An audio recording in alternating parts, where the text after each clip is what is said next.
Well, I think I'd like to just mention about the value of keeping a sketchbook. And this is my Pepperwood sketchbook. And when I went to Pepperwood Preserve, I thought I was just going to go and start making paintings. And I discovered that I really couldn't do that. I needed to draw first. And I needed to hike first. And so I took a step back. I pulled out my sketchbook and I took walks and I observed on all different levels what I saw. So I observed the close-up of things like toyon berries, and this is like very close, and then further away. The thing that struck me the most about Pepperwood when I first came to Pepperwood was how you didn't see Mount St. Helena, and then you went over a ridge, and there it was, huge.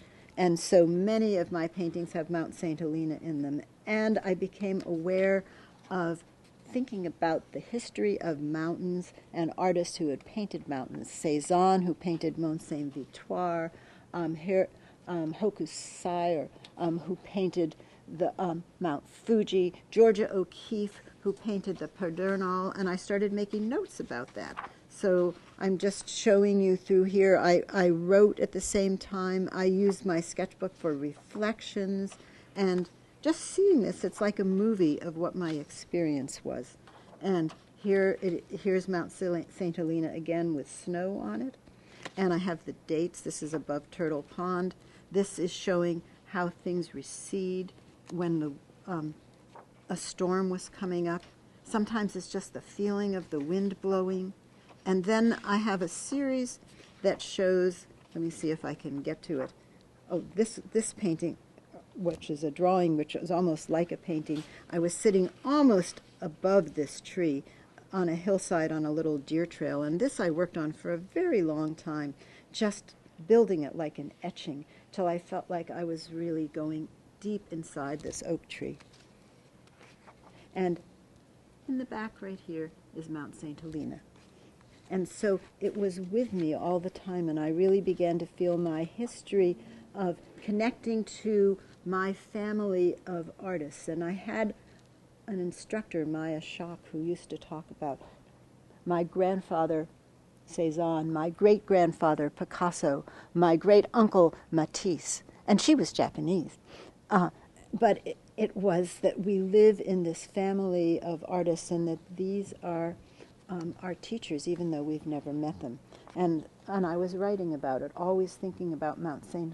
Helena, which leads me to think about Hokusai, his 36 views of Mount Fuji, and which leads me to Degas, who never went outside to paint landscapes, but nevertheless had a very Japanese series of landscapes that he made, which leads me to Cezanne and his Mont Saint-Victoire, and then Georgia O'Keeffe's Pedernal. She called it her mountain.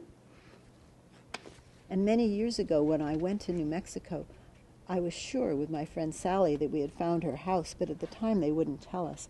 But when we saw the Pedernal behind this certain house and this certain view, we said, this is the place, because this is Georgia O'Keeffe's mountain. And then there's the close-ups. I studied plants, and I did close-ups of them.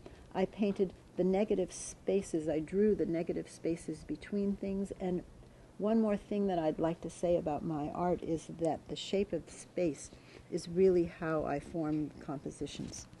And this really shows it, that the space is like the choreography, and the objects are like the dancers, or they are the punctuation in the space. And this is when I took a class on identifying things, and so these are my notes, my field notes. And now I teach students in the naturalist class how to draw before they work with the scientists, so that they can take field notes that are drawings. And so that's another thing that I'm doing with Pepperwood Preserve. And I just want to show people that it's not such a miracle to be able to make a drawing, that if you just practice and you sit down and you observe and you let your pencil take the journey, it appears on your page. So here is one last thing from it. This is a walk that I took, and a few notes going up a hill called Roller Coaster Hill. And first there was light illuminating the edges from the early morning sun.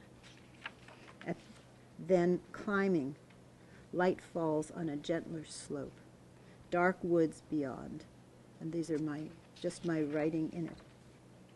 Then looking down into canyons, up over treetops, beyond to suddenly near mountains, and around the next bend my eye will not hold still like a camera lens. The first Zen view, the path flattens along the side of the ridge, and I'm just beginning to see over to where Mount St. Helena is going to be. I'm climbing to Mount St. Helena. A few more steps, and she reveals herself, so grandly settled in her place, like a great earth goddess, Helena, robe spreading, clothing the edges of eastern light.